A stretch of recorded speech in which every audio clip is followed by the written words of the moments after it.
So this is the rail shape that I want to get. I need to get a rail template first. So I take my wire,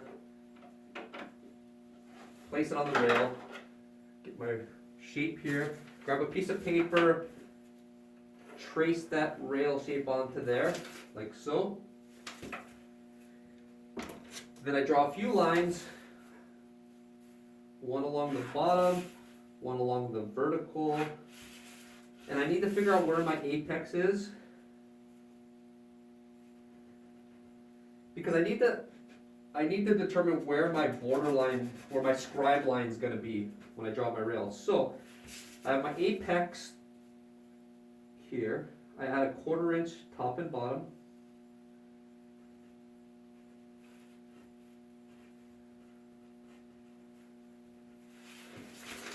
I know it's hard to see, but this is, I can detail this later, but I have a drawing here. You can see I found my apex, which is 7/8 of an inch, where it exactly touches. I add a 1/4 inch top and bottom because that's my micro bevel. 1 1/8 on this particular rail is going to be where I draw my scribe line for my border. Now we have to determine the angles. It's really simple. So I just make a few lines like so. You can see my first bevel, second bevel, first bevel, second bevel. And you can use a protractor or something to determine your angles, the degree.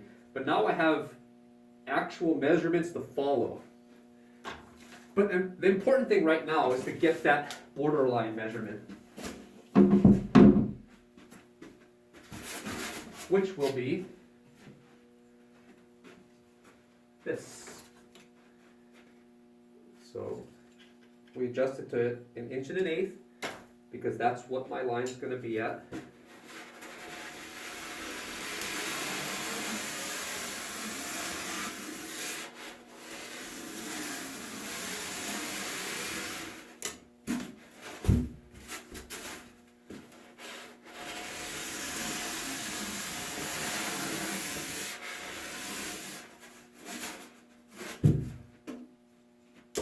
So you can see this is a raw EPS blank. I'm doing it this way so you can see what my bevels are going to be.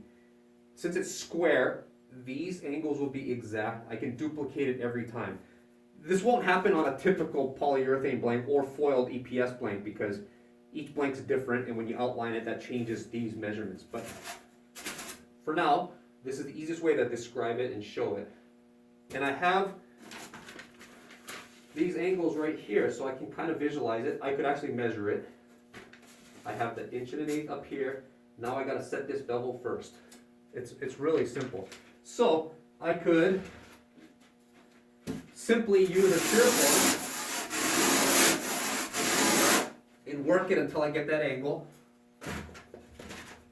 I could use a sanding block until I get that angle. There's all different ways to do it, but it'll take me longer to do it that way. So what I will do is run a planer to speed up the process.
So you can see I hit my line right here.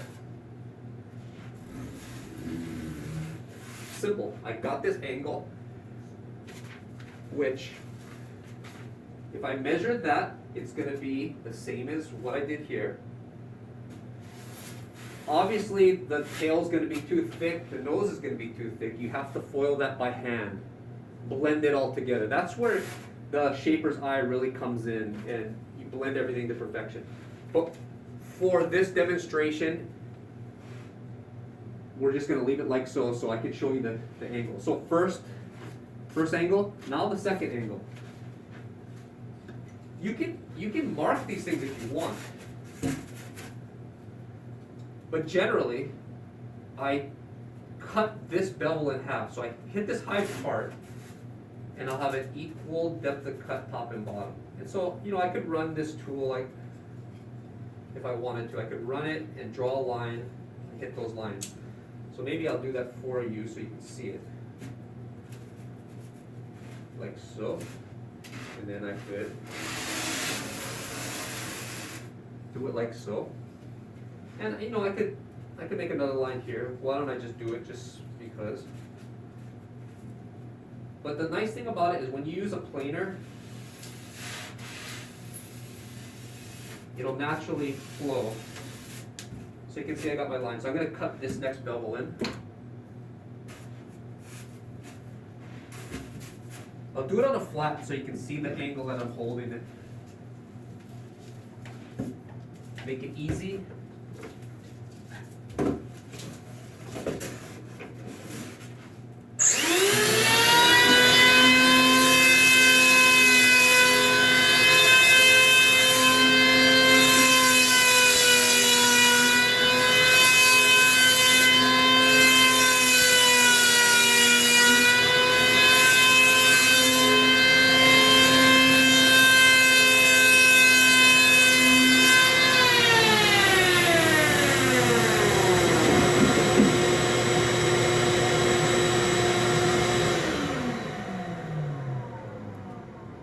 So you can see I hit the line I just drew, top and bottom.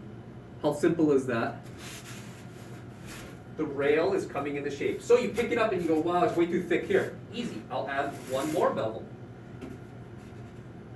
This curve is already what I want because it matches my picture I drew. So this part is going to be fine. I'm just going to draw another line here, which you could use a tool like this to draw it again. And I'm always just splitting this bevel in half. So whatever the width of this band here, I'm going to cut that in half and do the same thing to the other side.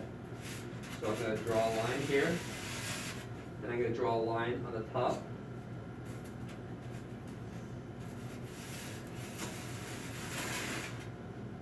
So I have the equal depth of cut. I'm just going to cut that in half.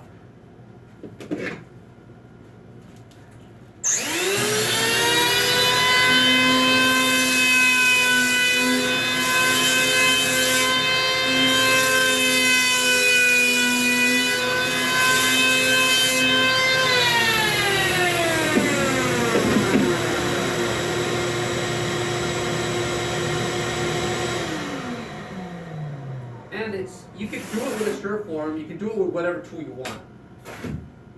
So, first band, second band, third band, you pick it up. If it's still too thick, you add another band. You do the exact same thing over and over until you get the deck curve you want. So, I want to do one more, but it's still too thick because this didn't have any crown to the deck at all. Cutting that band in half. Same thing there.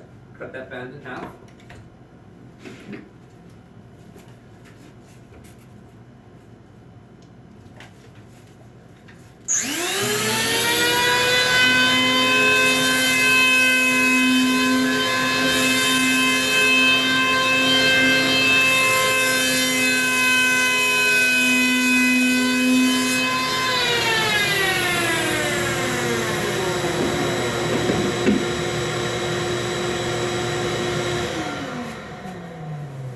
So you can see already that it has a beautiful rail shape.